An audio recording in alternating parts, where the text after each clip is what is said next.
நிறைய பேர் குலதெய்வத்தை வந்து இப்படி வழிபடணும்னு தெரியாமல் இருக்காங்க. சக்கரை பொங்கல்னு ஒரு விஷயம் வந்து நம்மளுடைய பாரம்பரியத்தில் கிடையவே கிடையாது. குலதெய்வம் எந்த குலதெய்வமாக இருந்தாலும் வெறும் பச்சரிசி சாதத்தை பொங்கி தயிர் ஊற்றி வெல்லம் போட்டு வாழைப்பழம் போட்டு வைக்கணும். இதுதான் நியமனம், நியதி. இதுதான் செய்யணும்.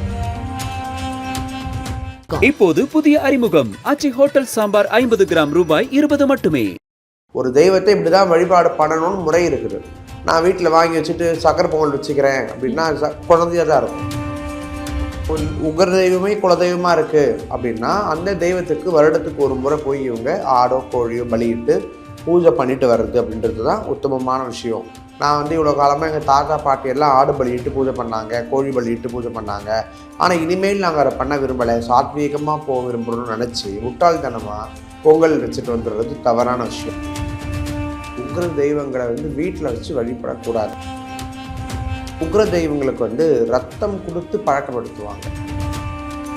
சில பேருக்கு வந்து இந்த கோயிலுக்கு போயிட்டு ஆக்சிடென்ட் ஆகிருக்கும்.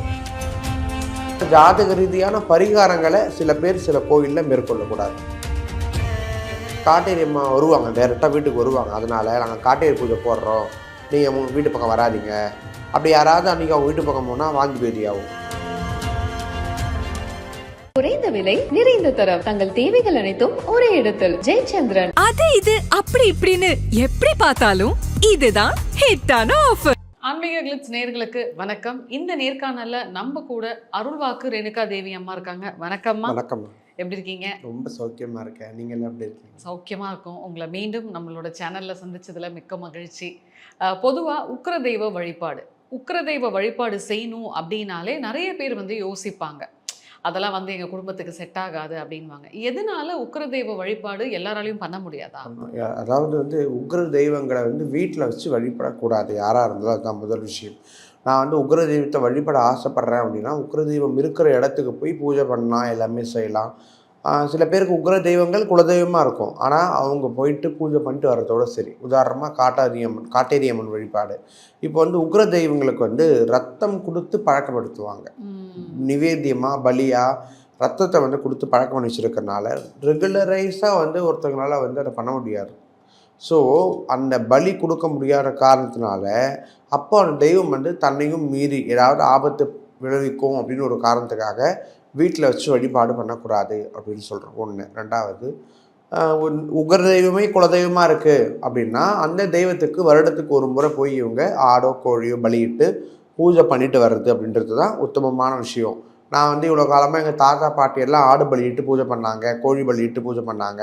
ஆனால் இனிமேல் நாங்கள் அதை பண்ண விரும்பலை, சாத்வீகமாக போக விரும்பணும்னு நினச்சி முட்டாள்தனமாக பொங்கல் வச்சுட்டு வந்துடுறது தவறான விஷயம். அப்போ அந்த பூஜை வந்து முழுமையடையாது. உக்ர தெய்வம் அப்படின்ற ஒரு தெய்வங்களுக்கு வந்து குணாதிசயங்கள் வந்து ஒரு மாதிரி இருக்கும். அதாவது வீரியமிக்க சக்தி உள்ள தெய்வமாக, துடிப்பான தெய்வமாக இருக்கிறது உக்ர தெய்வம். இந்த தெய்வங்களுக்கு பூஜை போடணும் அப்படின்னா பலி கொடுத்து தான் பூஜை போடணும். இந்த பலி கொடுத்து பூஜை போடுறதுனால தான் மக்கள் யோசிக்கிறாங்க, அதுதான் வந்து பயப்படுறாங்க. எல்லாரும் வந்து பயப்படுறதுக்கு காரணம் அதனால தான். முக்கியமாக வந்து பிராமின்ஸ் வந்து உக்ர தெய்வம் பக்கம் போகாமல் இருக்க காரணமே இந்த மாதிரி பலி பூஜை இந்த மாதிரி நடக்கிறதுனால தான் நிறைய பேர் போகாமல் இருக்கிறாங்க. இதுதான் விஷயம், வேற ஒன்றும் இல்லை. ஓகே. இப்போ உக்ர தெய்வ கோயிலுக்கெல்லாம் நிறைய பேர் போகிறதுக்கு யோசிப்பாங்க. இப்போ நீங்கள் சொன்னீங்க இல்லையா, கோவிலுக்கு போய் நீங்கள் வந்து வேண்டிக்கலாம் அப்படின்னு சொல்லிட்டு. சில பேர் சொல்லி கேள்விப்பட்டிருக்கேன், எனக்கு காளி கோயில் போனால் செட் ஆகாது, ஜுரம் வந்துடும் அப்படி இப்படின்லாம் சொல்கிறாங்களே, அந்த மாதிரிலாம் இருக்கு. அவங்களுடைய மன வலிமை அந்த அளவுக்கு இல்லை. அந்த அம்பாவை வந்து நேரடியாக தரிசனம் பண்ணுற அளவுக்கோ இல்லாட்டி அந்த உருவத்தை பார்த்து தாங்கிக்கிற அளவுக்கோ சக்தி கிடையாது. உக்கிரமான காளி தெய்வங்களை இப்போ மயான கொள்ள டைமில் பார்த்தீங்கன்னா பக்தர்கள் எல்லாருமே வேஷம் போடுவாங்க, அம்மன் வேஷம் எல்லாம் போட்டு எல்லாமே செய்வாங்க. இதை பார்த்தீங்கன்னா கூட சில பேருக்கு ஜுரம் வந்துடும். காளி வேடம்லாம் முத்தாரம்மன் கோயில் குலசை வேடம் இதெல்லாம் பார்த்தாலே சின்ன குழந்தைங்களுக்கு ஜுரம் வர்றது இயல்பான விஷயம், சில பெரியவங்களுக்கும் வர்றது இயல்பான விஷயம். எதிர்பாராத நேரங்களில் இந்த உக்கிரமான ஒரு ஃபேஸ் கட்டை நம்ம பார்க்கும்பொழுது ஜுரம், இந்த மாதிரி ஏதாவது அதிர்ச்சியுடைய விஷயங்கள், மயக்கம், சில பேருக்கு மயக்கம் வர்றது இயல்பு, இதெல்லாம் நடக்கும். சில பேருக்கு வந்து இந்த கோயிலுக்கு போயிட்டு வந்து ஆக்சிடென்ட் ஆகிருக்கும். ஏதாவது ஒரு விஷயங்கள் வந்து இப்போ உதாரணமாக எங்கள் ஊரில் பார்த்தீங்கன்னா மேல்மலைன்னு ஒரு பெரிய ட்ரிப்பு போட்டாங்க. இந்த பெரிய ட்ரிப் போட்டாங்க. அந்த எல்லா ட்ரிப்பும் முடிச்சுட்டு கடைசியில் மேல்மலையூர் போயிட்டு வரும்பொழுது மதுராந்தகத்தில் வண்டியை திருப்பினாங்க. வேறு ரிலேஷன் வீட்டுக்கு போகணுன்னு சொல்லி திருப்பும்போது அப்போ அந்த வண்டி ஆக்சிடென்ட் ஆகி அதில் கிட்டத்தட்ட ஒரு 6 பேர் இறந்துட்டாங்க. இன்றைக்கும் எங்கள் ஊரில் பார்த்தீங்கன்னா அந்த மலையனூர் போயிட்டு வர்றது அப்படின்னாலே அந்த கோயிலையே எங்கள் ஊர் ஜனங்க ஒரு பாதி பேர் வந்து வெறுத்துருக்காங்க. ஆனால் நான் வந்து மலையனூருடைய அடிமை, புரியுதுங்களா? அந்த மாதிரி விஷயங்கள் அங்காளம்மன் கோயில்னாலே போயிட்டு வந்து தான் நம்ம ஊருக்கு இப்படி ஆச்சு, அதனால் நம்ம மலையனூர் போகக்கூடாதுன்னு எங்கள் ஊரில் இன்னமும் ஒரு பாதி குடும்பங்கள் பயந்துட்டு இருக்கிறாங்க. ஆனால் நான் வந்து அங்காளம்மனுடைய அடிமை. இப்போ வந்து நடக்கிறது கர்மா. கோயிலுக்கு போயிட்டு வந்து தான் நடக்கும். திருப்பதி போனால் நடக்கும். சில பேர் நியூஸ் பேப்பரில் பாரு, திருப்பதி குடும்பத்தோடு போனவங்க தான் வரவே இல்லை அப்படிலாம் போடுவாங்க பேப்பரில். சமீபத்தில் ஃபேஸ்புக்கில் ஒரு பொண்ணு போட்டிருந்தது. திருச்செந்தூர் போனவங்களுக்கு வந்து ஆக்சிடென்ட் ஆயிடுச்சு. அதுக்கு அந்த பொண்ணு வந்து முருகர் ஒரேடியாக அருள் கொடுத்துட்ருக்காரு போல இருக்குது, அதாவது டக்குன்னு டான்ட்டு கூப்பிட்டுருக்காரு அப்படின்ற மாதிரிலாம் ஒரு கமெண்ட். அதாவது இது மனித பிறப்புக்கு நடக்க வேண்டிய கர்மா. கோயிலில் உயிர் போகணுன்றது விதி இருந்தால் அது ஒன்றும் பண்ண முடியாது இல்லையா? அது வந்து ஒரு இந்த கோயிலுக்கு போகிறதுனால ஆச்சு, அந்த கோயிலுக்கு போகிறதுனால ஆச்சுலாம் கிடையாது.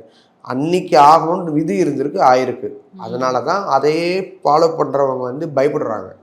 பெரியவங்களுக்கு எல்லாமே ஆகிட்ட உடனே அவங்க சொல்லி பிள்ளைங்களை வளர்ப்பாங்க. அவங்க பிள்ளைங்களை சொல்லி வளர்ப்பாங்க. இதெல்லாம் ஒரு சாதாரண விஷயங்கள் தான். இந்த கோயில் போனால் இவங்களுக்கு ஒத்துக்காது அப்படின்ற மாதிரிலாம் எதுவும் கிடையாது. ஆனால் ஜாதக ரீதியான பரிகாரங்களை சில பேர் சில கோயிலில் மேற்கொள்ளக்கூடாது. ஓஹோ, இப்போ வீட்டில் வந்து உக்ர தெய்வத்தோட சிலையோ இல்லாட்டி ஃபோட்டோ வழிபாடோ செய்யலாம்? கண்டிப்பாக கூடாது. ஏன்னா வந்து உக்ர தெய்வம் அப்படின்னு வந்துட்டாலே வந்து அதுங்களுக்கு வந்து இந்த பலி கொடுத்து பழக்கம் பண்ணியிருப்பாங்க. அந்த மாதிரி பூஜையை தான் அவங்க வந்து ஏற்றுக்கிட்டு அனுக்கிரகம் பண்ணுவாங்க. இல்லை எனக்கு வந்து அந்த மாதிரி பூஜை பண்ண விருப்பம் இல்லை, நான் ஃபோட்டோ செலவு வச்சு சைவம் வைக்கிறேன், சைவ பலி கொடுக்குறேன் அப்படின்னு சொன்னால் கூட, சைவ பலியும் அது உதாரணமாக பூசணிக்காய் வெட்டி பலி கொடுத்தாங்கன்னா ஒரு மனுஷனையே விட்டு பலி கொடுத்ததுக்கு சமானம். அப்பா, ஒரு எலுமிச்சம்பழம் அறுத்தாங்கன்னா 7 ஆட்டை அறுத்ததுக்கு சமானம். ஒரு ஊமத்தங்காய் அறுத்தாங்கன்னா ஒரு பன்றி அறுத்ததுக்கு சமானம். இந்த மாதிரிலாம் வந்து பலிக்கு பதில், அதாவது தேன் இல்லாத இடத்துல வெள்ளை தண்ணி யூஸ் பண்ணலாம், பால் இல்லாத இடத்துல வெறும் தண்ணி யூஸ் பண்ணலாம். இந்த மாதிரி பூஜையில் வந்து சில மாற்று விஷயங்கள் சொல்லப்பட்டிருக்கு. அதை வந்து நம்ம வந்து மக்கள் வந்து எப்படி செய்தாலும் பலி தான். அந்த தெய்வங்களுக்குள்ள குணாதிசயங்களை மாற்றிக்க மாட்டாங்க. காளின்னா கம்பீரம், சொன்னோடனே கம்பீரம் வருது இல்லை? அப்போ அந்த கம்பீரம் இல்லாத தெய்வத்தை வழிபட முடியாது. அந்த காளின்ற பேருக்கு தகுந்த நிவேத்தியம்னா கடா வெட்டி சாப்பாடு போடுறது, குங்குமம் போடுறது, படையல் வைக்கிறது, அப்புறம் இந்த படப்பு மேலே நெருப்பு அக்னி வைக்கிறது, இந்த மாதிரி சில வழக்கங்கள் இருக்கும். இப்படி வழிபாடு செய்தால் மட்டும்தான் அந்த தெய்வம் அந்த தெய்வத்துடைய வேலையை செய்யும். ஒரு தெய்வத்தை இப்படி தான் வழிபாடு பண்ணணும்னு முறை இருக்குது. நான் வீட்டில் வாங்கி வச்சுட்டு சக்கரை பொங்கல் வச்சுக்கிறேன் அப்படின்னா குழந்தையாக தான் இருக்கும், சாமியாக இருக்காது. யாராருக்கெல்லாம் வந்து இந்த மாதிரி உக்ர தெய்வங்கள் வந்து குலதெய்வமாக வரும்? நிறைய அன்பர்களுக்கு, அதாவது வந்து இனவாரியாக ஜாதி வாரியாக பிரிச்சுட்டாங்க. இன்றைக்கி நிறைய விஷயங்கள் சில பேர் பிரிச்சுட்டாங்க. மேலின பட்டியலை சேர்ந்த மக்களுக்கும் ஒரு தெய்வம் குலதெய்வமாக இருக்கிறது, கீழின பட்டியலை சேர்ந்த மக்களுக்கும் ஒரு தெய்வம் குலதெய்வமாக இருக்குது. தெய்வம் வந்து எல்லாருக்கும் பொதுவானது தான். இந்த குறிப்பிட்டு பிராமண சமுதாயத்திற்கு வந்து உக்ர தெய்வங்கள் கண்டிப்பாக வழிபாட்டுக்குள்ள தெய்வமாக வராது. நம்மளை மாதிரி இருக்கிற மக்களுக்கு எல்லா தெய்வங்களுக்கும் இந்த தெய்வங்களை பொறுத்த வரைக்கும் பணக்காரங்க ஏழை கறி சாப்பிட்றவங்க மீன் சாப்பிட்றவங்க இதெல்லாம் கிடையாது. எல்லாருக்கும் ஒரே அனுகிரகம் தான். இப்போ உக்ரதெய்வ வழிபாடு செய்யலாம் அப்படின்னு ஒருத்தவங்க முடிவு பண்ணுறாங்கன்னா, இன்கேஸ் இப்போ அவங்களுக்கு குலதெய்வமாக கூட இருக்குது அப்படின்னா அவங்க வருஷத்துக்கு ஒரு முறை என்ன பண்ணணுமா? அதாவது என்னுடைய தாத்தா என்ன பண்ணியிருப்பார், ஆடு வெட்டி பலி கொடுத்து பூஜை பண்ணியிருப்பார். ஆடு வெட்டி ஒரு பம்போடுக்கையெல்லாம் வச்சு ஒரு பூஜையெல்லாம் போட்டு மக்களுக்கு ஒரு அன்னதானம் கொடுத்து பொங்கல் வச்சுட்டு கோயில் சுற்றி பூஜை முடிச்சிருக்காங்கன்னா அதையே தான் நம்மளும் பண்ணணும். பொங்கல் வைக்கணும், மாவிளக்கு போடணும், ஆடு வெட்டணும், கோழி வெட்டணும், வெட்டி சாமிக்கு படப்பு போட்டு அந்த இதுவை வந்து மக்களுக்கு கொடுத்துட்டு நம்மளும் சாப்பிட்டுட்டு வரலாம். இந்த மாதிரி வந்து சாதாரண விஷயம். இல்லை எங்களுடைய பூஜை வந்து பால் பூஜை அப்படின்னா பால் விட்டு பொங்கல் வச்சு, சரிங்களா, வெறும் வெள்ளை சாதம். அதாவது நிறைய பேர் குலதெய்வத்தை வந்து இப்படி வழிபடணும்னு தெரியாமல் இருக்காங்க. சக்கரை பொங்கல்னு ஒரு விஷயம் வந்து நம்மளுடைய பாரம்பரியத்தில் கிடையவே கிடையாது. அப்படியா? கிடையாது. சக்கரை பொங்கல் அப்படின்றது நம்மளுடைய பாரம்பரியத்தில் கிடையாது. குலதெய்வத்தை வழிபடணும்னு நினைக்கிற எல்லாருமே வெறும் பச்சரிசியை பொங்கி வச்சுட்டு அது மேலே தயிர் ஊற்றி வாழைப்பழம் போட்டு ஒரு வெள்ளை வைப்பாங்க. ஆனால் எல்லாருமே கோவிலுக்கு போய் பொங்கல் வைக்கிறேன்னு தான் சொல்கிறாங்க. பொங்கல் வைக்கிறேன் அப்படின்னு சொல்கிற பேரில் சக்கரை பொங்கல் நல்லா டேஸ்ட்டாக நெய்யை ஊற்றி கிண்டி வைக்கிறாங்க. இது வைக்கக்கூடாதுன்னு இல்லை, அது நிவேத்தியம். ஆனால் அந்த வெண்பொங்கல் மாதிரி வெள்ளை பச்சரிசி சாதத்தை குழைய வடித்து அதில் தயிர் ஊற்றி வெல்லம் போட்டு வாழைப்பழம் போட்டு படைக்கிறது அப்படின்றது வந்து ஒரு முறை. ஒரு படி காணிக்க கொடுக்குற மாதிரி தன்னுடைய நிலத்தில் விளைந்த நெல்லை எடுத்துகிட்டு போய் முதல் பொங்கு சோறு சாமிக்கு வைக்கிறது அர்த்தம். இதுதான் வந்து பண்ணாங்க. அதை மட்டும் பொங்கல் வைக்கிறதுன்னு சொல்லிட்டு துள்ளு மாவு, அரிசியை மாவாக்கி வெல்லம் கலந்து அதை துள்ளு மாவுலகு போட்டு துள்ளு மாவு கொடுப்பாங்க. அம்மன் அப்படின்ற சுவாமிக்கு இதுதான் வழிபாட்டு முறை. ஆனால் காலங்கள் போக போக சக்கரை பொங்கல் தான் எல்லாம். எனக்கு திருவிழா காலத்தில் பார்த்திங்கன்னா எல்லாரும் வைக்கிறது சக்கரை பொங்கல் தான். ஒரு சில பேர் மட்டும்தான் இந்த மாதிரி பொங்கல் வைக்கிறாங்க. குலதெய்வம் எந்த குலதெய்வமாக இருந்தாலும் வெறும் பச்சரிசி சாதத்தை பொங்கி தயிர் ஊற்றி வெல்லம் போட்டு வாழைப்பழம் போட்டு வைக்கணும். இதுதான் நியமனம், நியதி. இதுதான் செய்யணும். சக்கரை பொங்கல் வைக்க ஆசைப்பட்டீங்கன்னா இன்னொரு பானை வச்சு நீங்கள் சக்கரை பொங்கல் வச்சு தனியாக கொடுங்க. இதுதான் செய்யணும். இப்போ நிறைய பேர் வந்து வீட்டில் இந்த பிரத்யங்கரா தேவி, அதுக்கப்புறம் வராகி, இந்த மாதிரி காளி இவங்களோட சிலையெல்லாம் வச்சுருக்காங்களேம்மா. இது அவங்க வீட்டில் எதுவும் பிரச்சனை இல்லையா? கண்டிப்பாக அவங்களுக்கு இப்போ விஷயங்கள் தெரியல. இன்றைக்கி வந்து வீட்டுக்கு வீட்டு பார்த்தீங்கன்னா சிலையெல்லாம் வச்சு வழிபாடு பண்ணுறதுன்றது, கடையில் வந்து சாமி சிலைன்னு வச்சு வழிபாடு பண்ணுறது, இதெல்லாம் வந்து காலங்கள் மாற மாற மாற மாற அவங்க இஷ்டத்துக்கு தகுந்தது போல் தெய்வ வழிபாட்டை மாற்றிக்கிட்டாங்க. தெய்வ வழிபாட்டை மாற்றிக்கிட்டாங்க. ஒரு பீரியடில் ஒரு சாமி வந்து ஸ்பீக்கில் இருந்துன்னு சொல்லணும். இப்போ பார்த்தீங்கன்னா ஒரு காலத்தில் மருவத்தூர் இன்றைக்கும் ஜனங்கள் நிறைய போகிறாங்க. ஆனால் அதை பற்றியே ஒரு காலத்தில் பேசப்பட்டது. அதாவது சோஷியல் மீடியா இல்லாத காலத்தில் பரவின கோவில் இன்றைக்கி பெரிய அளவில் இருக்குது. அப்புறம் வாராகியம்மன்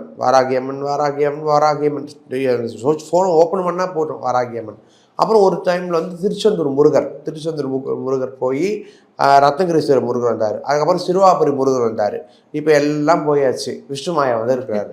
இந்த மாதிரி மீடியாவில் ஒரு குறிப்பிட்ட காலங்கள் ஓட வரைக்கும் அதை வரைக்கும் அந்த பரிகாரம், வெத்தலை அல்லது பரிகாரம், தீபம் போடுறது அப்படிலாம் நடைமுறையில் இல்லாத ஒன்று, சாஸ்திரத்தில் சொல்லாத ஒன்றை இப்போ வந்து கொண்டு வராங்க. அதை வந்து மக்கள் நம்பி செய்கிறாங்க. நம்பிக்கைன்ற விஷயத்தில் எதை செய்யணும் தப்பு இல்லை. நான் கடவுளை பொறுத்த வரைக்கும் நம்புறியா நம்பு, நீ எப்படி நம்பினாலும் உனக்கு நான் அனுகிரகம் பண்ணுவேன். அதுதான் கடவுளுடைய வேலை. வெத்தலையில் போய் நெய் தீபம் போட்டால் தான் முருகர் அனுகிரகம் பண்ணுவாருன்னு கிடையாது. முருகரை நம்பிக்கையோடு கை தொழுத்தாலே நமக்கு அனுகிரகம் பண்ணுவார். அதுதான் முருகருடைய இயல்பான விஷயம். வெத்தலை தீபம் போடுறது, உப்பு தீபம் போடுறது, என்னென்னமோ அவங்க தகுந்த சாஸ்திரத்தில் சொல்லப்படாத ஒன்றை வழிபாட்டு முறையாக இப்போ ட்ரெண்டில் வந்து கொண்டு வந்துட்டு இருக்காங்க. இப்போ காட்டேரி அம்மா, முனி இவங்கெல்லாம் கூட வந்து இந்த உக்ரதெய்வ லிஸ்ட்ல தானமா வந்தாங்க. சில பேரோட வீட்டுல பாத்தீங்கன்னா பின்னாடி அந்த மரத்து பின்னாடி இந்த செங்கல் இந்த மாதிரி விஷயத்துல எல்லாம் வச்சிருப்பாங்களேம்மா. அப்ப அந்த மாதிரியான வீட்டுல எப்படி அவங்க அதை வழிபாடு? எங்க பாட்டியோடைய குலதெய்வம், தாத்தா குலதெய்வம் வந்து முனீஸ்வரர் முருகர். பாட்டி குலதெய்வம் பார்த்தீங்கன்னா காளி. 7 காளின்னுவாங்க. 7 காளின்னு நான் நினச்சேன். கோயிலெலாம் கூட்டு போகும்போது கடை வெட்டுறதுக்கு ஒரு 10 கடை எடுத்துக்கிட்டாங்க. 10 கடை எடுத்துக்கிட்டாங்க. லாரியில் ஜனத்தை கூப்பிட்டாங்க, எல்லாம் போயிட்டாங்க. கோயில் பிரம்மாண்டமாக இருக்கும் போல இருக்குடா, நம்ம போய் நீ சாமியெல்லாம் பார்த்துடலாம் அப்படின்னு சொல்லி என் பாட்டியோட சொந்தக்காரங்க போகும்போது சின்ன வயசில் போனது. ஒரு சின்ன கல், அதோட 7 ஒரு வடிவம். அந்த வடிவம் என்னன்னு கூட தெரியாமல் இருக்குது. பக்கத்தில் ஒரு சூழாயிடும், அதான் கோயில். அதுக்கு 11 கடை வெட்டி பூஜை நடக்குது. 11 கடை வெட்டி பூஜை நடக்குது. ஊருக்கே சாப்பாடு போடுறவங்க. அப்போ இதை பார்க்கும்போது என்ன தெரியுது அப்படின்னா, அவங்களுடைய பாரம்பரியமாக அவங்கவுங்க சொந்த நிலத்தில் வச்ச தெய்வங்களை, அதாவது குலதெய்வம் எங்கேயோ இருக்கும், போக முடியாதுன்னு சொல்லிட்டு அங்கேருந்து ஒரு பிடி மண்ணை எடுத்துருந்து வச்சு ஒரு 3 கல் இல்லை சின்ன பாறைக்கல்லை வச்சு சாமியாக வச்சு கும்பிட ஆரம்பிச்சிருவாங்க. அப்போ அவங்களுக்கு பின்னாடி வர சந்தேகத்தினர் அதுதான் அவங்க குலதெய்வம் நினச்சிட்டு ஃபாலோ பண்ண ஆரம்பிச்சிருவாங்க.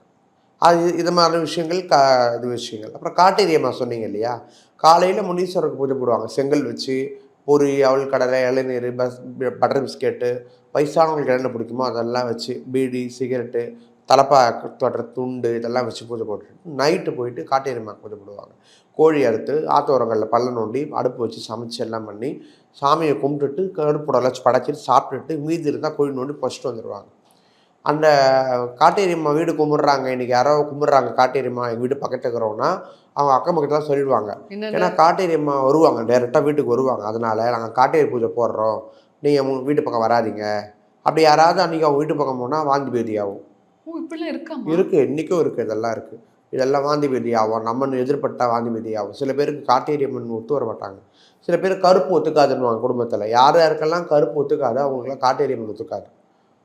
கருப்பு யாருக்கெல்லாம் ஏற்றுக்குமோ அவங்களுக்குலாம் காட்டேரியம்மா ஏற்றுப்பாங்க. இதுதான் ஒரு மாதிரி சில விஷயங்கள்லாம் இன்றளவும் இருக்குது. கிராமப்புறங்களில் பேசப்பட்டு கொண்டு இருக்கிறது, நடைமுறையில் இருக்குது. இன்றைக்கும் நடைமுறையில் அந்த வழிபாட்டு முறை அப்படின்னு ஒரு விஷயங்கள் இன்றைக்கும் இருக்குது. உக்ரதெய்வ வழிபாடு செய்யும் போது மக்கள் வந்து தவிர்க்க வேண்டிய சில விஷயங்கள் என்னென்ன? அதாவது வந்து தயவு செய்து ஒரு விஷயங்கள் சொல்கிறேன். நிறைய பேர் வந்து நான் இந்த சோஷியல் மீடியாவில் பார்க்குறேன், ரத்தத்தை அபிஷேகம் பண்ணுறது, ரத்தத்தை வெட்டி அபிஷேகம் பண்ணுறது, அப்புறம் வந்து இந்த தலை மேலே ஏதாவது ஒரு பலியிட்டு விலங்கை பலியிட்டு இந்த விளக்கோடைய தலை மேலே ஏற்றுற வழக்கம் இதெல்லாம் மாந்திரீக பூஜையில் உண்டு. இதெல்லாமே நாங்களும் செய்யக்கூடிய ஆட்கள் தான். ஆனால் அதெல்லாம் நீங்கள் வீட்டில் செய்யக்கூடாது. வீட்டில் செய்யக்கூடாது. இப்போ பெங்களூர் சைடில் அப்புறம் சில தமிழ்நாட்டு சைடு வீட்டில் சாமி ஆடி குரு சொல்லுவாங்க. அவங்க என்ன பண்ணுவாங்க, வீட்டிலேயே கடை வெட்டுவாங்க. ஐயோ, வீட்டிலேயே கடை வெட்டுவாங்க. வீட்டில் கடை வெட்டி வீட்டிலே பூஜை போடுவாங்க. அவங்க பார்த்தீங்கன்னா 7 தலையை வெட்டி அந்த தலை கற்பூரம் ஏற்றுறது, ஈரக்குடலை பிடுங்கி வச்சு இதெல்லாம் வீட்டில் செய்யக்கூடாது இல்லையா. வாழ்கிற வீடு அந்த இடத்துல இதெல்லாம் செய்யக்கூடாது. நம்மளாம் செய்தாங்கன்னா பல பாதிப்புகளை வந்து கண்டிப்பாக அதை வந்து கொடுக்க ஆரம்பிச்சிடணும். ஓகே, கட்டாயமாக கடைப்பிடிக்க வேண்டிய விஷயங்கள். கட்டாயமாக கடைப்பிடிக்க வேண்டிய விஷயங்கள் அப்படின்னு பார்த்தீங்கன்னா, முறைப்படி நீங்கள் என்ன பழக்கப்படுத்துகிறீங்களோ தெய்வத்துக்கு அதையே நீங்கள் வந்து ரெகுலரைஸாக தொடர்ந்து பண்ணணும். ஒரு பழக்கத்தை கொடுத்துட்டு தடுத்துடக்கூடாது, நிறுத்திடக்கூடாது.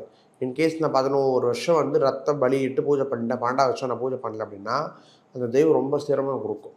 கஷ்டத்து மேலே கஷ்டத்தை கொடுக்கும், அடிக்கு மேலே அடி கொடுக்கும், ரத்த ரண காயங்கள் ஏற்படும். பலி கொடுக்காமல் இருந்தால் குழந்தைங்களுக்கு அடிபட்டுக்கிட்டே இருக்கும், ஆக்சிடென்ட் மாதிரி சில விஷயங்கள் ஆகும். இதெல்லாம் அந்த ரத்தம் கேட்கும் தெய்வங்கள். நம்ம உடம்புலேருந்து எடுத்துக்கிட்டதுக்கு உண்டான முயற்சியை வந்து இந்த தேவதைகள் வந்து பண்ண ஆரம்பிச்சிடும். ஸோ நிறைய விஷயங்கள் உக்கிரதெய்வ வழிபாடு பற்றி சொன்னீங்க அம்மா, சிறப்பு. நன்றி. இப்போது புதிய அறிமுகம் ஆச்சி ஹோட்டல் சாம்பார் 50 கிராம் ரூபாய் 20 மட்டுமே.